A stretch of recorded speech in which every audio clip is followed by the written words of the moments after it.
বন্ধুরা, গরম পড়তে না পড়তেই আমাদের প্রত্যেকের বাড়িতেই যে সমস্যাটা দেখা দেয় সেটা হলো মশা।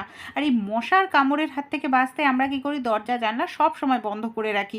এতে আমাদের গরমে আরও বেশি অসুস্থ হয়ে পড়ি। আর দেখা যায় দরজা জানলা খুলে রাখলেও আমরা মশা তাড়ানোর জন্য মশা মারা তেল কয়েল ধরিয়ে থাকি, যেটা আমাদের স্বাস্থ্যের জন্য ভীষণ ক্ষতিকর। ক্যান্সারের মতো রোগ ব্যাধিও কিন্তু বাসা বাঁধে। আর মশার কামড় যদি কামড়ায় তাহলে দেখা যায় আমাদের বাড়িতে যে ছোট ছোট বাচ্চা আছে বা বয়স্করা কেউ আছে, তাদের বা আমাদের নিজেদেরও অনেক সময় ডেঙ্গুর মতো রোগ ব্যাধি কিন্তু খুব সহজেই আমাদের শরীরে বাসা বেঁধে ফেলে। তাই কিভাবে আমরা খুব সহজে ঘরোয়া উপায়ে ঘরোয়া রেমেডি অ্যাপ্লাই করে বাড়ি থেকে মশাকে তাড়িয়ে ফেলতে পারবো।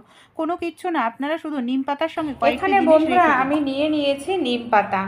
নিম পাতা খাওয়া যেরকম আমাদের স্বাস্থ্যের জন্য কিন্তু ভীষণ ভালো, সেরকমই নিম পাতার সঙ্গে আমরা যদি একটি দুটি জিনিস মিশিয়ে আমাদের বাড়িতে অ্যাপ্লাই করি, খুব সহজেই কিন্তু মশা থেকে আমরা নিজেদেরকে বাঁচাতে পারবো। কোনো রকম কেমিক্যালযুক্ত জিনিস ব্যবহার করতে হবে না বাড়ি থেকে মশা তাড়ানোর জন্য। নিম পাতাগুলোকে খুব ভালো করে দেখুন আমি ধুয়ে নিয়েছি। এবার কি করছি, নিম পাতার যে ডান্ডিটা আছে, এই ডান্ডির থেকে প্রত্যেকটা পাতা এইভাবে আলাদা করে নিচ্ছি। আর এই গরম যখন শুরু হয় এই সময় কিন্তু নিম পাতা খাওয়াও স্বাস্থ্যের জন্য ভীষণ ভালো। নিম পাতার সঙ্গে একটা দুটো জিনিস আমরা যদি মিশিয়ে নিতে পারি না, তাহলে কোনো রকম কেমিক্যাল ছাড়াই বাড়ি থেকে আমাদের যে মশার উৎপাত হয় এই গরম পড়তে পড়তেই, সেই মশার উৎপাত থেকে খুব সহজেই আমরা কিন্তু রেহাই পাবো। আর প্রত্যেকের বাড়ির আশেপাশেই কিন্তু খোঁজ করলে নিম গাছ পেয়েই যাবেন।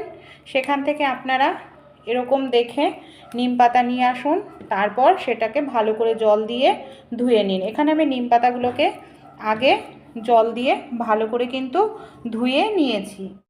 কীভাবে এটাকে আমরা ব্যবহার করব, এখানে আমি একটি পাত্র নিয়ে নিয়েছি। এই যে নিম পাতাগুলো আমি আগে থাকতেই কিন্তু ভালো করে দেখুন ধুয়ে পরিষ্কার করে নিয়েছি, কারণ এতে ধুলো ময়লা থাকতে পারে, পোকামাকড়ও থাকতে পারে। তাই অবশ্যই আগে থেকে খুব ভালো করে আমাদের এখানে ধুয়ে নিতে হবে।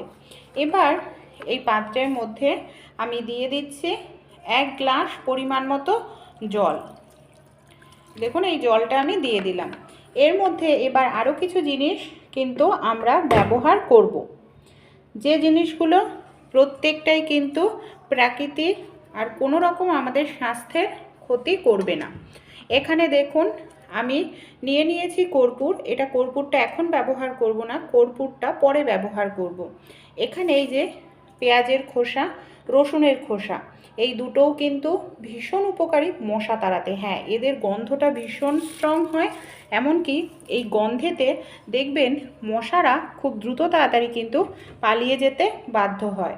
সব উপকরণ খুব ভালো করে আমাদের জলের সঙ্গে এইভাবে মিশিয়ে নিতে হবে। তারপর এটাকে আমরা কিভাবে ব্যবহার করব চলুন দেখে। গ্যাসটা আমি অন করে নিয়েছি।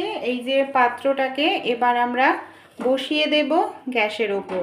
আর গ্যাসের ওপর বসিয়ে দিয়ে এটাকে কিন্তু আমাদের 3 থেকে 4 মিনিট খুব ভালো করে এটাকে ফুটিয়ে নিতে হবে। আমরা যে নিম পাতা ব্যবহার করছি, নিম পাতা, এই যে পেঁয়াজের খোসা, রসুনের খোসা, এর যে গন্ধটা সেটা জলের সঙ্গে খুব ভালোভাবে মিশবে আর এর উপকারিতা গুণটাও জলে চলে আসবে। যখন ভালোভাবে ফুটতে শুরু করবে কালার কিন্তু এর চেঞ্জ হয়ে যাবে। আমরা এখানে যতটা জল দিয়েছি, জলটাকে যখন খুব ভালো করে 2 থেকে 3 মিনিট ফুটিয়ে নেব, জলটার কিন্তু পরিমাণটা অনেকটাই কমে যাবে। আর দেখুন ধীরে ধীরে জলটার কালারও কিন্তু চেঞ্জ হয়ে যাচ্ছে। এখানে দেখুন আমি নিয়ে নিয়েছি লবঙ্গ। লবঙ্গর মশা তাড়াতে কিন্তু ভীষণ সাহায্য করে। প্রত্যেকের বাড়িতেই লবঙ্গটা সবসময়ই থাকে, আর লবঙ্গর গন্ধটাও ভীষণ স্ট্রং। 3-4টে লবঙ্গ আমি এর মধ্যে দিয়ে দিলাম। লবঙ্গ দিয়েও আবার আমি 3 থেকে 4 মিনিট খুব ভালো করে এটাকে ফুটিয়ে নেব। যত ফোটানো হবে তত এই যে জলের কালারটাও চেঞ্জ হবে আর এর থেকে স্ট্রং একটি গন্ধ কিন্তু বের হতে থাকবে। যখন খুব ভালোভাবে ফুটে উঠবে, জল আরও গাঢ় হয়ে যাবে, তখনই আমাদের বুঝতে হবে এটা পুরোপুরি রেডি হয়ে গেছে। তারপর কি করব, এটাকে আমরা গ্যাস বন্ধ করে ঠান্ডা করে নেব। এটা আমি রেখে দিয়েছিলাম কিছু সময়ের জন্য। এটা পুরোপুরি ঠান্ডা হয়ে গেছে। এবার আমরা এটাকে কিভাবে অ্যাপ্লাই করব চলুন দেখে নিই। আমি একটি পাত্র নিয়ে নিয়েছি, পুরনো একটি পাত্র, যে পাত্র কোনো কাজে ব্যবহার করি না সেরকমই একটি পাত্রের মধ্যে আমি এখানে নিয়ে নিয়েছি ছাঁকনি। ছাঁকনির সাহায্যে খুব ভালো করে ছেঁকে নিলাম। এবার এর মধ্যে আরও একটি জিনিস আমাদের ব্যবহার করতে হবে, সেটা হলো কর্পূর। এখানে দেখুন আমি কর্পূর নিয়ে নিয়েছি। এবার কি করব, বেশ কিছুটা কর্পূর নিয়ে আমি এখানে গুঁড়ো করে নেব। কর্পূর ঘরের নেগেটিভ এনার্জি দূর করতে ভীষণ সাহায্য করে, পজিটিভ এনার্জি নিয়ে আসে। সেই সঙ্গে কিন্তু মশা তাড়াতে কর্পূর ভীষণ উপকারী ভূমিকা পালন করে। কর্পূরটা দিয়েও খুব ভালো করে আমাদের মিশিয়ে নিতে হবে। এমনকি কিছু সময়ের জন্য কিন্তু এটাকে রেখে দিতে লাগবে। কর্পূরটা দিয়েও আমি এই মিশ্রণটাকে কিছু সময়ের জন্যই এইভাবে রেখে দেব, যাতে কর্পূরটা খুব ভালোভাবে মিশে যায় মিশ্রণের সঙ্গে। আমি 10 মিনিট রেখে দিয়েছিলাম, তাতেই কিন্তু খুব ভালোভাবে মিশে গেছে। আর দেখুন যে উপকরণগুলো এখানে আমরা ব্যবহার করছি, প্রত্যেকটা উপকরণই কিন্তু প্রাকৃতিক। আর যেটা মশা তাড়াতে, এখানে আমি নিয়ে নিয়েছি একটি স্প্রে বোতল। এই ধরনের যে আমাদের বাড়িতে স্প্রে বোতল থাকে, এই ধরনের স্প্রে বোতল নিয়ে নিতে হবে। তার মধ্যে আমাদের এই মিশ্রণটাকে ভরে নিতে হবে।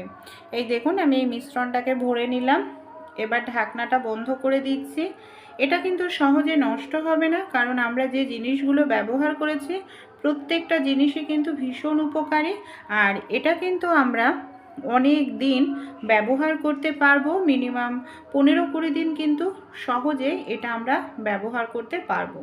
আমাদের বাড়িতে যেখানে কোনাকাঞ্চি আছে, মশারা লুকিয়ে থাকার সম্ভাবনা থাকে, সেই সব জায়গাতে আমাদের এই মিশ্রণটা ভালো করে স্প্রে করে দিতে হবে। এটা খুব ভালো করে স্প্রে করে দিলেই দেখবেন এর গন্ধটা ভীষণ স্ট্রং। এমনকি দরজার মধ্যেও আপনারা স্প্রে করে দেবেন, তাহলে দেখবেন দরজা দিয়েও কিন্তু আর সহজে ঢুকতে পারবে না। এই দেখুন আমি এটাকে এইভাবে স্প্রে করে দিচ্ছি দরজায় বা জানলার পর্দাতে, জানলার মধ্যে, যাতে এটা সহজে কোনোভাবেই ঢুকতে না পারে মশা। কারণ এর গন্ধটা ভীষণ স্ট্রং, আর গন্ধের কারণেই কিন্তু